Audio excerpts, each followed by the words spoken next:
Vou fazer uma pergunta. Você já teve a curiosidade, eu tive uns dias atrás, um tempo atrás, de pesquisar o que estava acontecendo, o que acontecia no mundo quando você nasceu? Essas coisas malucas, né, que às vezes a gente inventa de fazer. Eu fui pesquisar, eu nasci em 1º de agosto de 1992, há 20 anos atrás. E aí eu fui pesquisar o que estava acontecendo.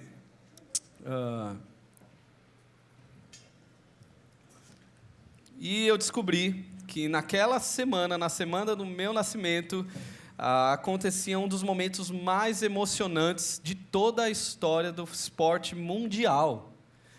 Acontecia as Olimpíadas de Barcelona.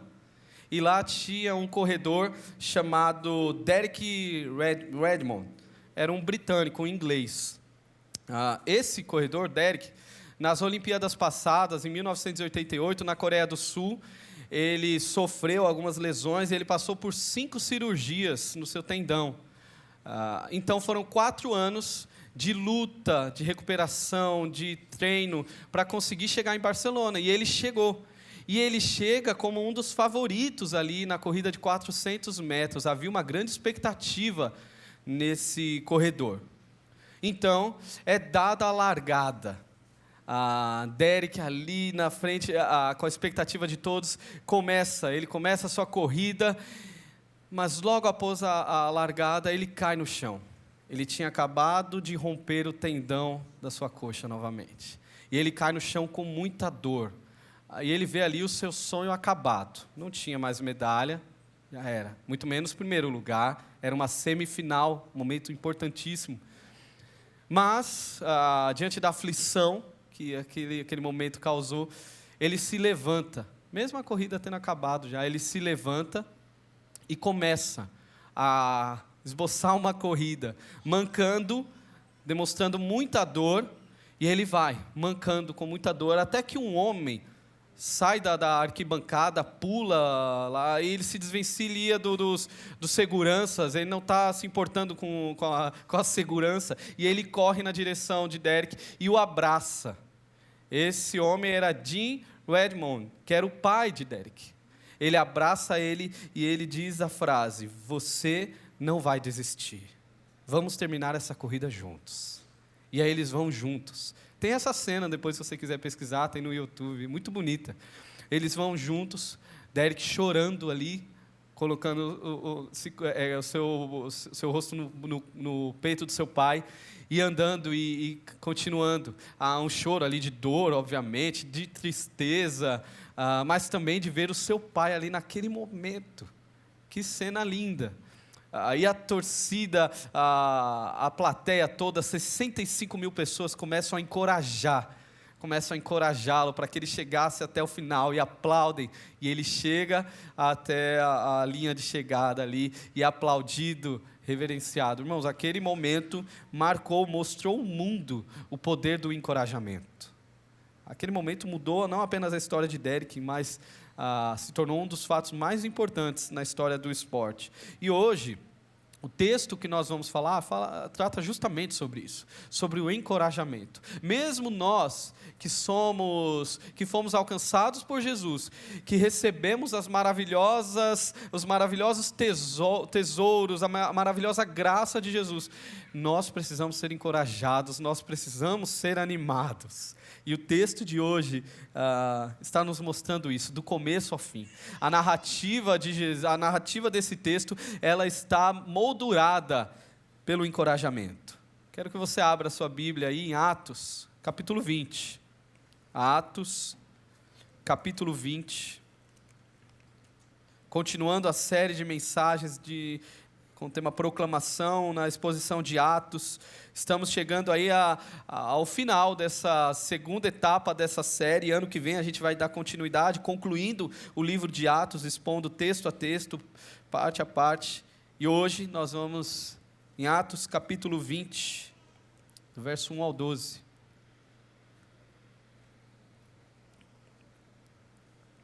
Leamos a palavra do Senhor.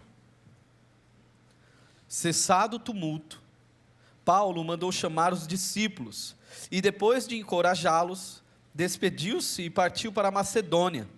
Viajou por aquela região, encorajando os irmãos com muitas palavras e, por fim, chegou à Grécia, onde ficou 3 meses. Quando estava a ponto de embarcar para a Síria, os judeus fizeram uma conspiração contra ele. Por isso, decidiu voltar pela Macedônia, sendo acompanhado por Sópatro, filho de Pirro, de Bereia, Aristarco e Secundo, de Tessalônica, Gaio, de Derbe, e Timóteo, além de Tíquico e Trófimo, da província da Ásia. Esses homens foram adiante e nos esperaram em Troade. Navegamos de Filipos após a festa dos pães sem fermentos, e 5 dias depois nos reunimos com os outros em Troade, onde ficamos 7 dias. No primeiro dia da semana, reunimos-nos para partir o pão, e Paulo falou ao povo. Pretendendo partir, no dia seguinte, continuou falando até a meia-noite. Havia muitas candeias no piso superior onde estávamos reunidos. Um jovem chamado Eutico, que estava sentado numa janela, adormeceu profundamente durante o longo discurso de Paulo. Vencido pelo sono, caiu do 3º andar. Quando o levantaram, estava morto. Paulo inclinou-se sobre o rapaz e o abraçou, dizendo: não fiquem alarmados, ele está vivo. Então, subiu novamente, partiu o pão e comeu. Depois continuou a falar até o amanhecer e foi embora. Levaram vivo o jovem, o que muito os consolou. Senhor, pela Tua graça, mais uma vez, Pai, nós clamamos para que a Tua palavra atinja nossos corações e que saiamos daqui encorajados para também encorajar. Em nome de Jesus. Amém. Aqui esse texto se trata da última incursão aí na região da Macedônia, onde Paulo está visitando as igrejas as quais ele plantou. Só que às vezes a gente tem a visão de Paulo, do apóstolo Paulo, apenas como um plantador de igreja, sendo que o seu ministério era dividido. Não era apenas plantar, ele gastava o seu tempo, o seu esforço, sua vida nas plantações, mas também no cuidado. Paulo gastou muito tempo cuidando, encorajando os discípulos, tanto que essas viagens, elas partem de uma decisão, que é em Atos 18, 23, a gente vê qual que era o propósito que Lucas nos diz. Depois de passar algum tempo em Antioquia, Paulo partiu dali e viajou por toda a região da Galácia e da Frígia, fortalecendo todos os discípulos. O termo aí, fortalecer, é a mesma palavra para encorajar. Na verdade, a gente vai olhar aqui no nosso texto, que ela aparece mais de uma vez. Nas nossas traduções em português foram usados sinônimos, talvez para não ficar tão repetitivo, mas o termo é o mesmo, é encorajamento, conforto, consolo, fortalecimento.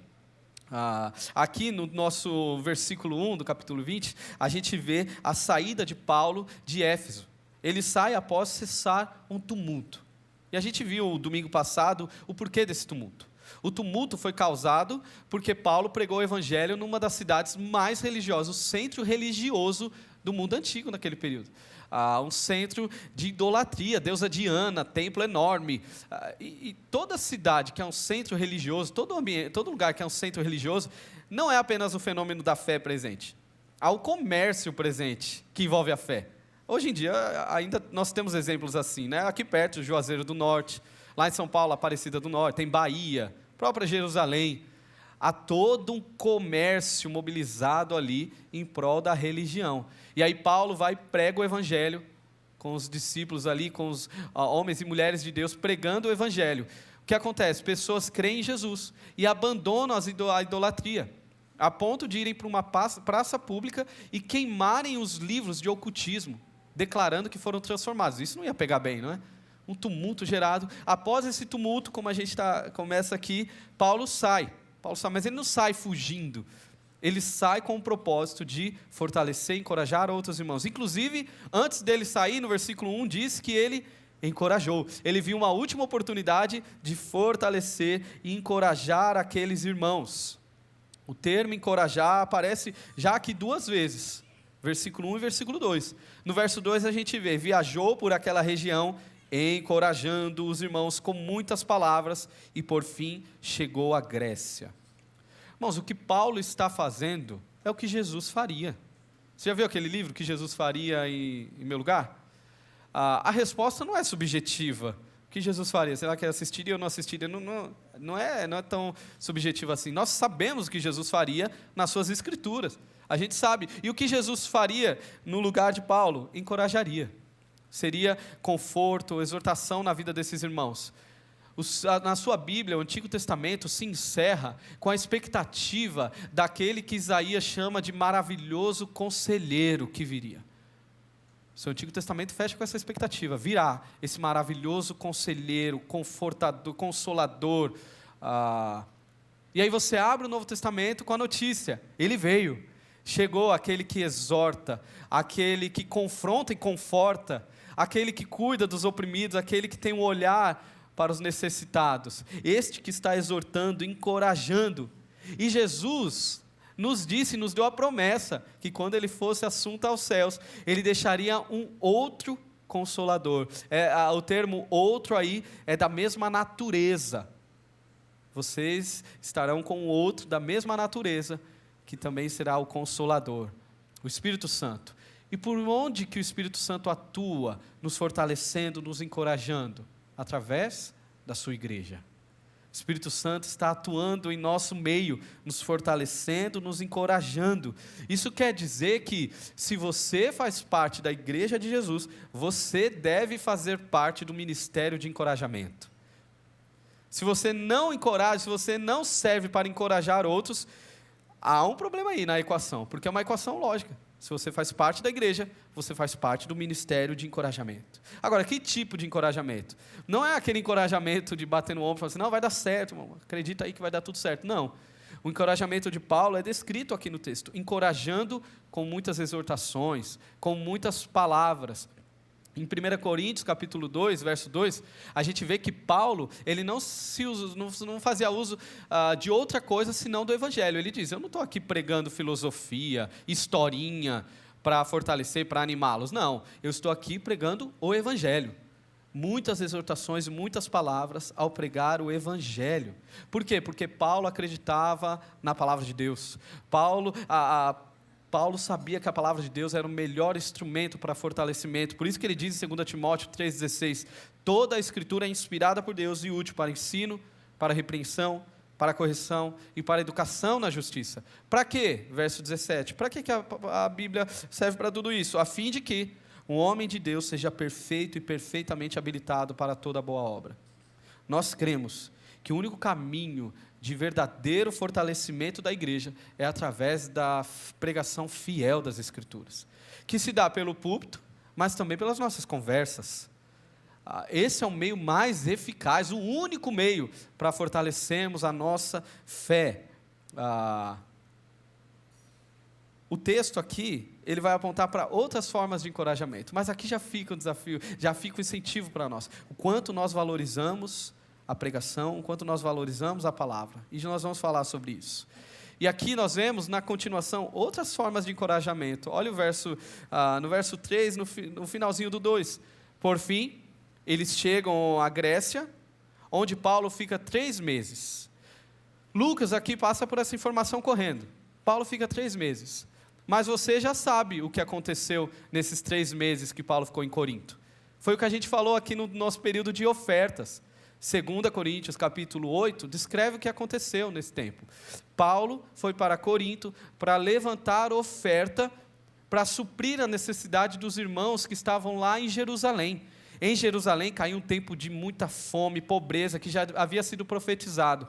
E os irmãos que estavam em Jerusalém estavam passando fome, estavam com muitas dificuldades. Paulo vai a Corinto, passa esses 3 meses, que é a informação que Lucas nos dá, para levantar uma oferta. Irmãos, essa é uma grande demonstração de encorajamento para com os outros que a igreja faz. Por quê? Porque Deus é generoso.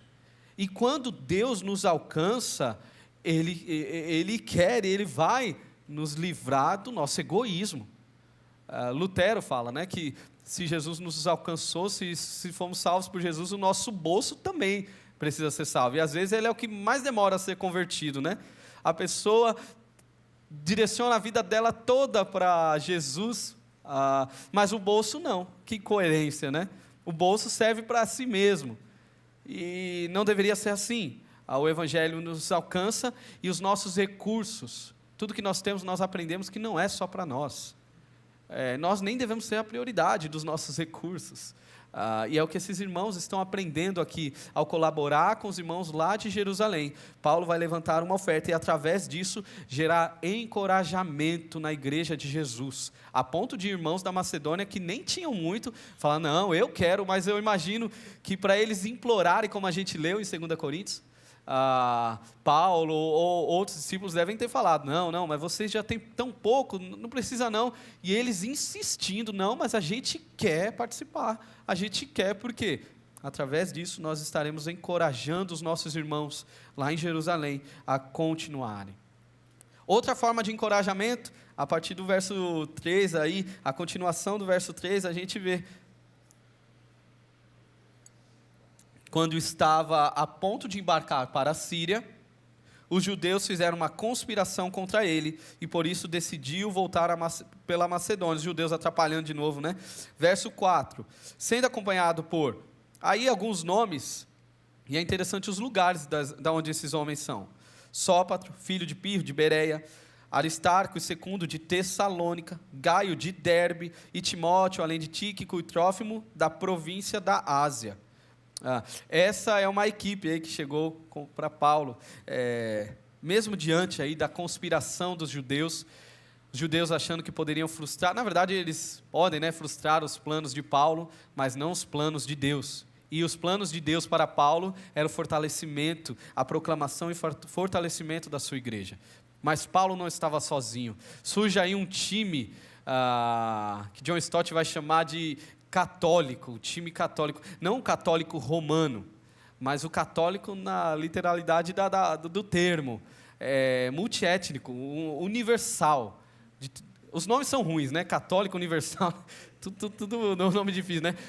Mas é o povo de Deus espalhado por este mundo. E o que é legal, quando você olha essas cidades, que estes homens vieram de lugares onde Paulo pregou o evangelho e foram plantadas igrejas. Ou seja, são os frutos do ministério de Paulo, do ministério desses primeiros irmãos, trabalhando com eles.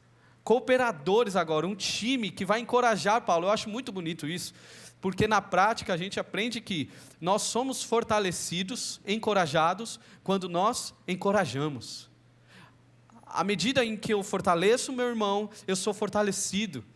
Quando eu encorajo, às vezes eu sou encorajado por ele mesmo, ou tem outro que me encoraja, e é esse movimento de fortalecimento mútuo. Isso chama igreja, E é o que está acontecendo, Paulo pregou, e agora esses irmãos vêm fortalecer Paulo, nós estamos juntos nessa missão aqui, um time incrível de cooperadores, onde são fortalecidos. Uma coisa, a gente enfatiza muito isso, né, aqui, que o evangelho que te chama a crer, é o mesmo evangelho que te convoca a servir. Não tem duas opções aqui. Por isso que é muito incoerente alguém que diz que crer no evangelho, que o evangelho é o que eu sou, e não arregaça as mangas. Ele falou, não, eu estou aqui para servir, eu vou ser um canal de encorajamento na vida dos meus irmãos aqui na comunidade, eu vou servir a Jesus. Não tem, é a mesma mensagem, a que te chama a crer, a que te convoca a servir. Não há espaço, não tem como, chega a dar arrepio pensar numa fé consumista. Tem uma coisa que a gente fica desesperado só de ouvir falar, na ideia de uma fé consumista, de pessoas que vêm e acham que estar num ambiente de igreja é ser servido, se preocupar com como eu vou estar melhor acomodado, se o ar está legal ou não está, se o ministério infantil está funcionando ou não está, por que não teve tal horário, e não é isso. Nós não cremos numa fé consumista. Na verdade, eu creio que, eu vou falar baixinho aqui, tá? Infelizmente tem consumistas em nosso meio, tá bom? Mas eu creio que o evangelho, se o evangelho alcançar pessoas assim, essa pessoa vai deixar de ser consumista, de achar que a fé é um meio de consumo, ou essa pessoa vai sair daqui. Ela vai entender que ela não é o lugar dela. E aí ela vai para outras igrejas que são consumistas. E o que não falta é contexto assim. Mas nós não cremos nisso. Nós cremos que Deus te chamou a arregaçar as mangas e olhar para o outro e servir, encorajando, assim como está acontecendo aqui. Um time servindo ao Senhor em encorajamento. E o texto agora, a partir do verso 7, ele parte para um evento marcante, importantíssimo na história da fé cristã, na história da igreja. No verso 7 aí, quando Paulo e sua equipe chegam em Troade, que é a cidade conhecida, o outro nome é Troia. Eles chegam em Troade, ali eles vão permanecer alguns dias. E olha no verso 7 o que vai acontecer. No primeiro dia da semana, reunimos-nos para partir o pão, e Paulo falou ao povo, pretendendo partir no dia seguinte, continuou falando até a meia-noite. Havia muitas candeias no piso superior, onde estávamos reunidos. Você percebe que o escritor, ele está dentro da narrativa, né? Porque é Lucas. Lucas está participando, por isso que ele está falando, nós nos reunimos. E aqui nós temos o primeiro registro de um culto cristão no domingo. Primeiro registro de um culto dominical na história. Até então, os cristãos se reuniam no sábado. Por quê? Costume judeu. Os cristãos vieram do judaísmo e eles se reuniam no sábado. Só que o que mudou? O que mudou foi que o nosso Jesus ressuscitou no domingo, no primeiro dia da semana.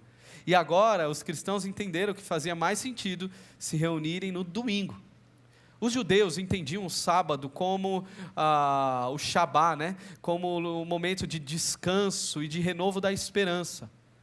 Então eles trabalhavam a semana inteira na expectativa do Shabá, do descanso, da esperança do sábado. Só que nós cristãos encontramos agora o nosso sábado na pessoa de Jesus Cristo. É nele que nós descansamos, que a nossa esperança é renovada. Por isso que o domingo se tornou tradicionalmente o momento, o dia de culto. Por isso que a gente se junta no domingo, porque a gente entendeu a importância de iniciar a nossa semana descansando no caráter de Cristo, renovando a nossa adoração, a nossa esperança em Jesus. Por isso que a gente não deve começar o domingo de outra forma, a não ser em adoração. Quando você começa a sua semana de outra forma, que não seja em adoração, você começa mal já começa perdendo. A gente sabe que tem irmãos que trabalham no domingo, e esses irmãos acabam sofrendo com isso, né? Porque eles acabam perdendo aí uma oportunidade, eles têm esse desafio, né, de como caminhar, como lidar com a fé, mas na grande maioria, domingo se tornou um grande marco na fé cristã, e nós, se você troca o seu domingo por qualquer outra coisa, você não está começando bem a sua semana. Mas olha esse cenário do primeiro culto, entre aí na história e veja como que está acontecendo. Primeiro, domingo naquela época não era tido como uma folga mundial, como hoje em dia é na maioria dos lugares, né? Domingo é um dia de folga. Naquela época não era dia de folga. As pessoas trabalhavam muito, a carga horária era enorme. Domingo era um dia normal, tanto que o culto acontecia ou antes do expediente, tipo 5 horas, 6 horas da manhã, da madrugada, né? Ou acontecia depois do expediente. Esses irmãos, quando eles chegam ali para o culto agora, com Paulo, eles estavam cansados. Foi um dia de muito trabalho, e era um lugar cheio de pessoas, terceiro andar de uma casa, que não era muito grande, cheia de pessoas ali, e essas pessoas carregavam lamparinas, lógico, não tinha energia elétrica, eram lâmpadas ali que usavam de combustível ou azeite, que era um recurso que tinha bastante lá naquele contexto. Era azeite queimando uma tochazinha, e ali iluminava, aquele lugar escuro iluminava, então várias pessoas. Irmãos, a tocha, cada uma tochazinha, fumaça, a fumaça subindo naquele ambiente, não é? Pouco oxigênio, o odor também do azeite queimando. Este era o cenário ali, pessoas cansadas, era próximo da meia-noite, Paulo pregando, Paulo prolongando seu sermão, e passou da meia-noite. Este era o contexto, e Paulo não estava pregando todo esse tempo, porque ele não estava nem aí para as pessoas, ele queria falar mesmo, pelo contrário, Paulo gastou mais tempo pregando, porque ele ia embora, ele não ia voltar mais lá. E na lógica a gente pensa assim, porque na segunda-feira Paulo viajava, a gente pensa, vou viajar segunda, vou pregar menos, a gente termina mais cedo o culto, só para dar tempo de arrumar as malas, mas Paulo não pensou isso, Paulo pensou, é a última oportunidade que eu tenho, eu vou pregar até quando eu puder. E o povo, como que o povo estava? O que a gente vê é um povo sedento e atento à pregação. Eles estavam ali dispostos a varar a noite, ouvindo a pregação, a exposição da palavra. Eles queriam sugar tudo de Paulo. Paulo, fala tudo e mais um pouco que você tem a falar, a gente vai ficar aqui.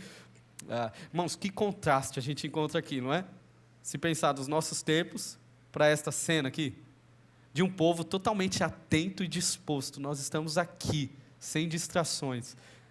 Nas quartas-feiras, a gente concluiu o curso trabalhando e falando sobre o desafio da sabedoria nessa era do caos, onde uma das marcas é a distração, a atenção fragmentada, né? Os nossos cérebros condicionados a vídeos de 15 segundos.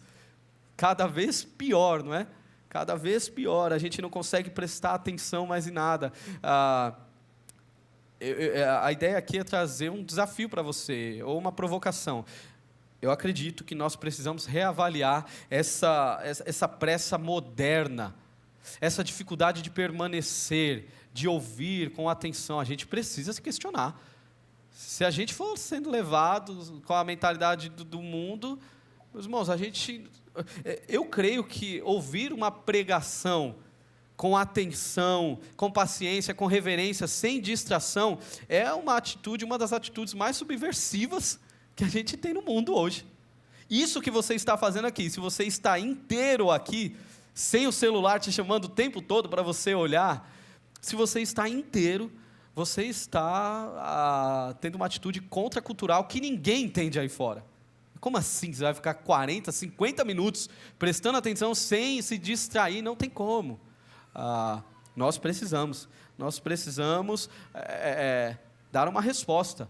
Nós não podemos ser tão levados assim de forma ingênua.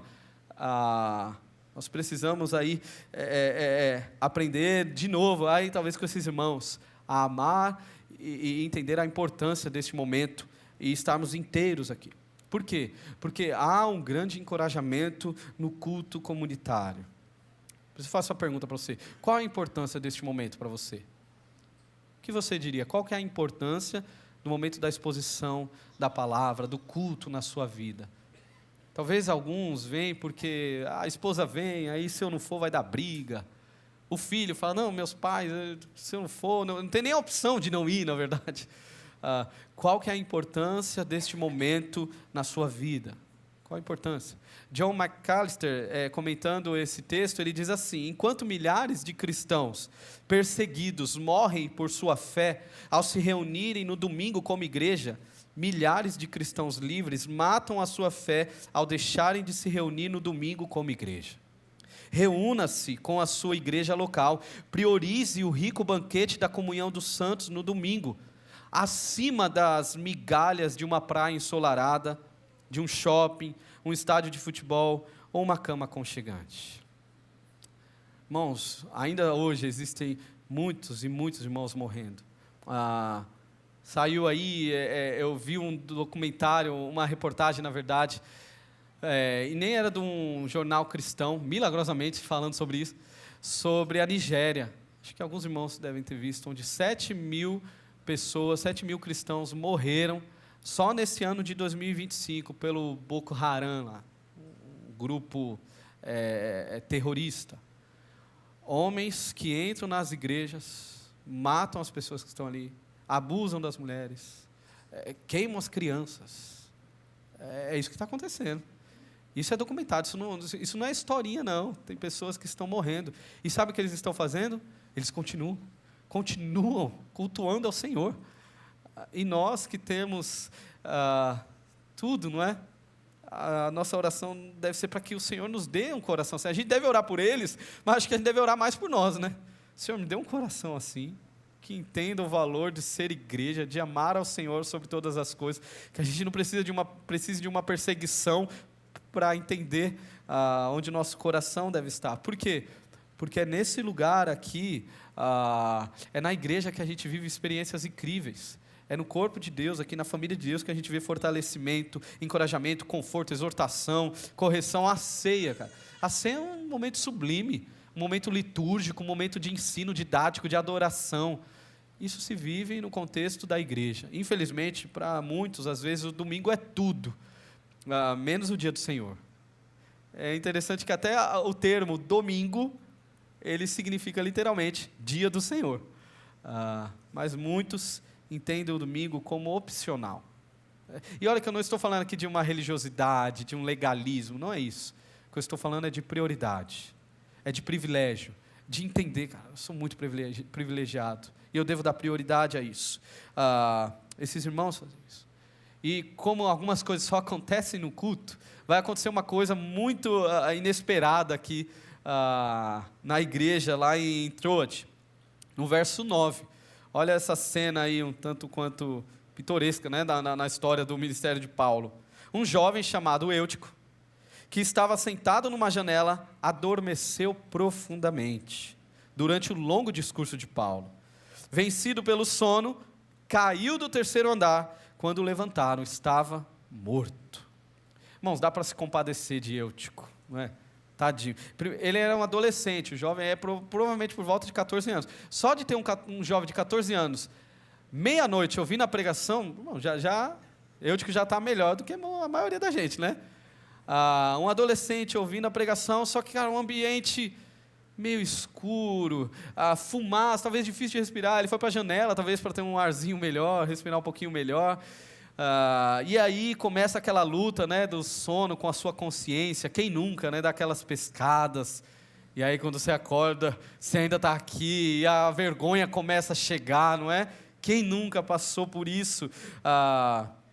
O sono vai chegando, Eutico naquela batalha, só que ele não tem um sonozinho leve, ele cai num sono tão profundo, que ele cai de fato do terceiro andar.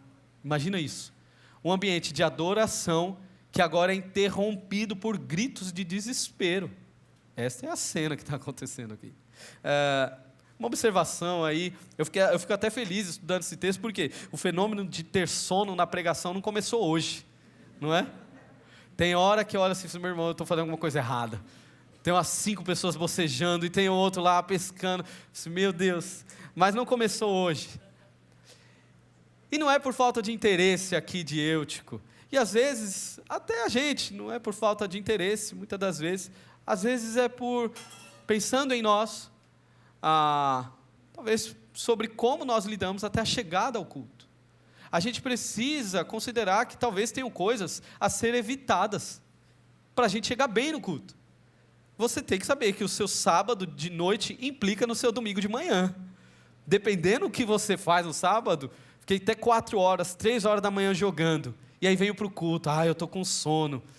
Aí coloca a culpa no pregador, né? Não que não tenha pregador que não tenha culpa, né? Eu espero que eu não seja esse.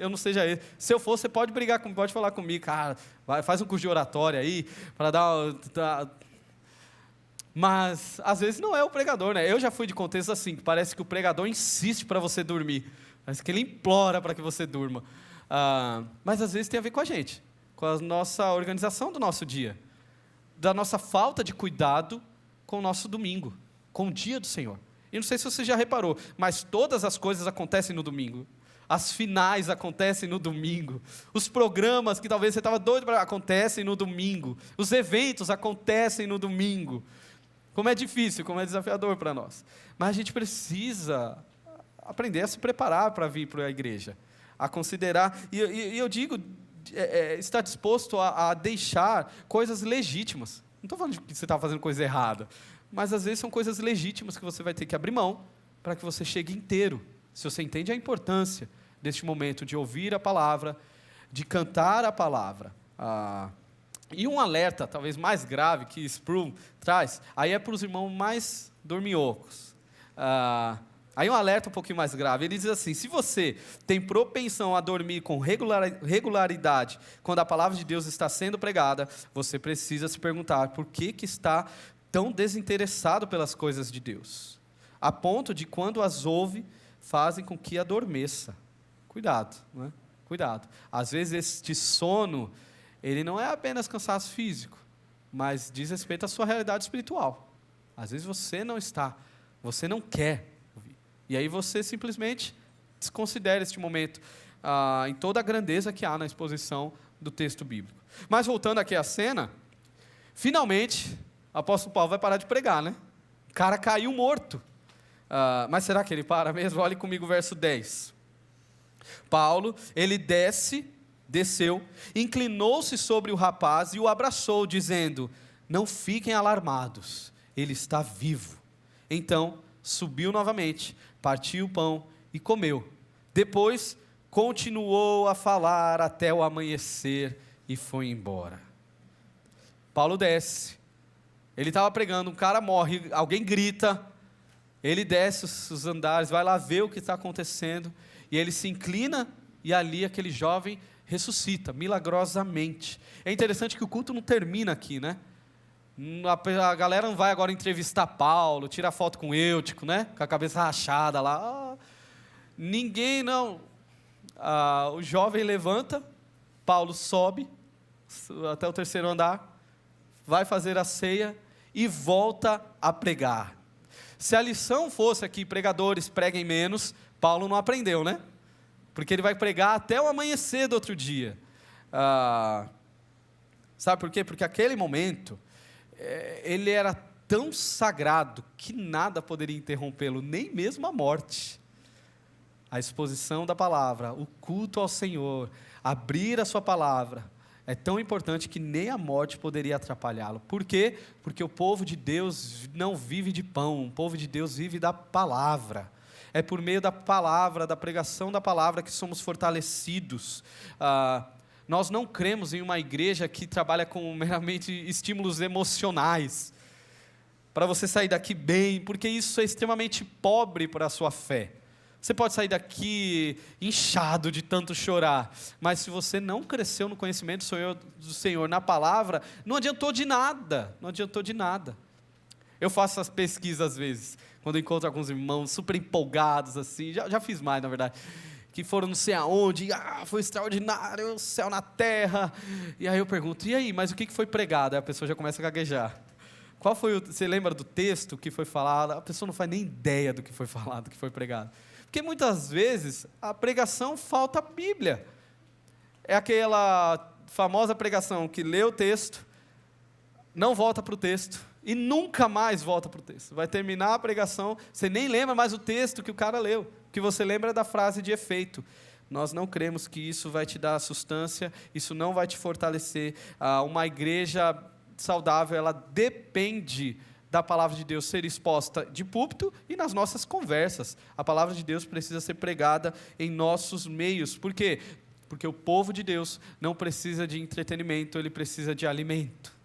Por mais que a gente ache que precisa de entretenimento, o que a gente precisa é de alimento. Por isso que a gente está expondo o livro de Atos inteiro. Talvez alguém pergunte, nossa, Atos, mas que tão demorado expor o livro inteiro, cara. Porque a gente crê que muito melhor do que falar do jornal de hoje é falar da palavra de Deus. É isso daqui que vai fortalecer a sua alma. É lógico que a gente faz pontes com o hoje, mas nós cremos que é aqui que há vida, é na palavra de Deus. Por isso que a gente prega a palavra. E agora o nosso texto, ele caminha aqui para o final, no fechamento da sua moldura, usando também encorajamento. Novamente, encorajando. Verso 12. Você lê comigo aí. Levaram vivo então o jovem, o que muito os consolou. Consolar aqui é o mesmo termo usado no início. É a palavrinha encorajar, só a tradução que está diferente. Poderia ser levaram vivo o jovem, o que muito os encorajou. Novamente, encorajamento aqui.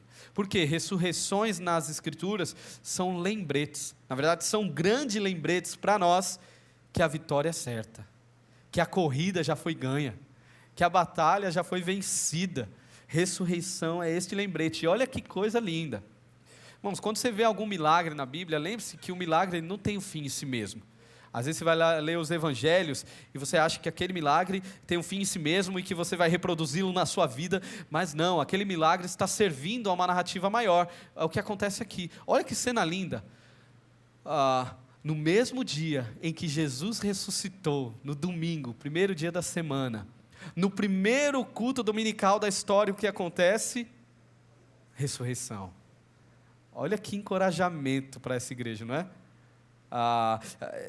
Como isso, eu acho que não tem nada maior, não tem nada mais poderoso para nós, mais encorajador do que lembrar que Jesus Cristo venceu a morte, que Ele ressuscitou, que Ele está vivo e por isso nele nós vivemos.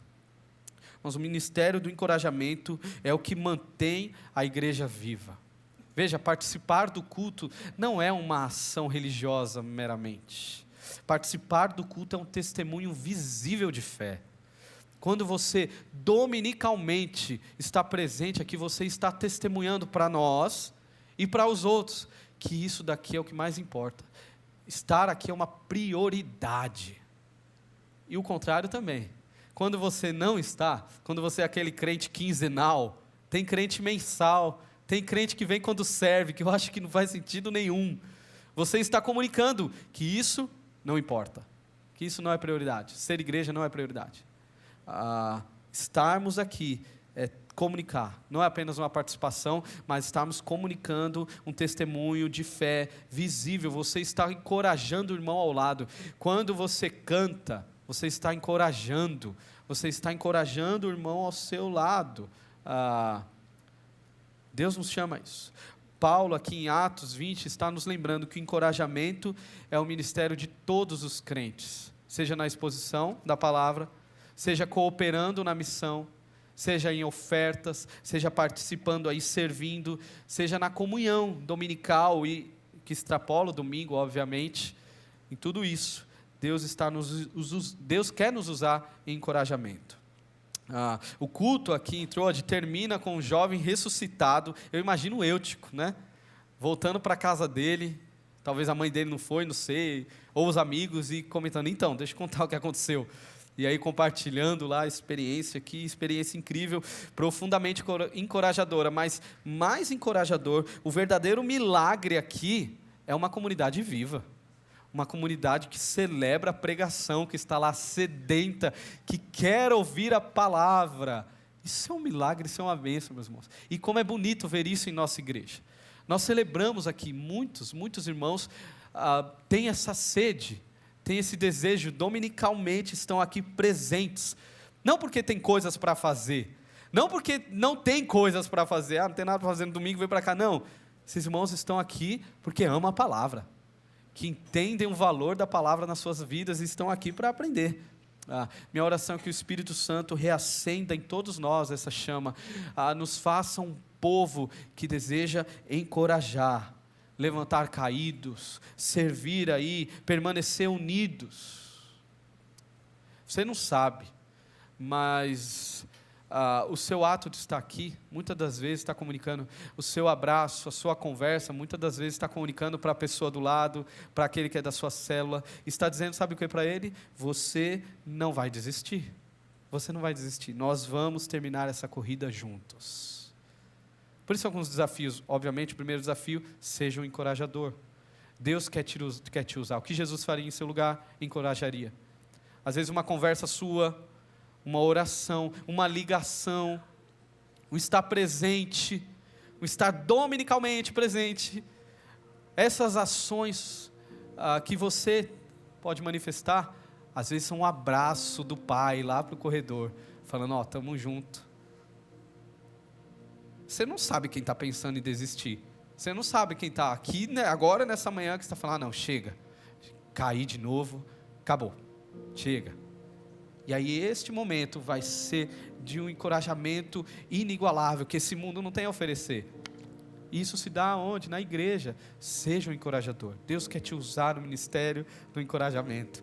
Foi bonito que no término aqui no culto da manhã, a irmã Ivone chegou para mim, a irmã Ivone, que tem uma história de superação de luta, né, contra o câncer, teve a sua filha levada pelo câncer, e aí ela conversando, se juntando com outra irmã, e elas estão considerando, nós precisamos levantar um braço aqui, um grupo de pessoas que falam sobre isso, que cuidam das pessoas que estão na nossa comunidade e que lutam contra essa doença desgraçada. Olha que coisa linda. Deus quer te usar, seja um encorajador, não seja um consumidor. E seja encorajado também, porque tem aqueles que quando começa a ficar mal, o que eles fazem? Param de estar no ambiente de encorajamento. Irmãos, não faz sentido, você tem que estar aqui, porque é aqui onde você vai ser cuidado, aqui onde você vai ser encorajado, aqui onde você vai ser encorajado na luta contra o pecado. tem coisa mais linda do que isso, de ver irmãos juntos, um dizendo para o outro, não, você vai conseguir vencer, deixa eu te lembrar quem você é em Cristo Jesus. E aí você faz uso da palavra, do evangelho nas suas conversas. Não é só vai dar certo, meu irmão, não, é pela luz do evangelho, você não é isso que você acha que é. Pela luz do evangelho, o seu casamento não tem esse fim, ainda há esperança, o evangelho restaura, transforma. Eu estou orando por você, eu creio que o seu coração vai ser quebrantado, eu creio que essa doença vai nos levar para algum lugar que não é a tristeza. De alguma forma, a gente vai encontrar Jesus nessa trajetória aqui. Irmãos, isso é igreja, isso é o ministério do encorajamento, vivo, operante na igreja. Seja um encorajador. Segundo desafio aí para você, valorize a comunhão dominical. Valorize a comunhão dominical. Não trate o culto como opção. O culto não deve ser opção, o culto deve ser prioridade. Quando você não está presente no culto, você está colocando em risco a sua família, você está colocando em risco o seu casamento, você está colocando em risco seus filhos, você está colocando em risco a sua fé. Não existe crente quinzenal, crente AD, não existe nada disso. É na comunidade, é no convívio aqui dominical que a gente lembra, a gente faz uso das bênçãos do Senhor. Deus fala, Deus cura, Deus restaura. Mesmo que não tenha um apóstolo Paulo aqui, tem um Paulo, né? Mas não é apóstolo. Mas mesmo não tendo o apóstolo Paulo pregando aqui, Deus fala, Deus restaura, Deus transforma. Isso é a igreja. Por fim, renove a sua esperança na ressurreição.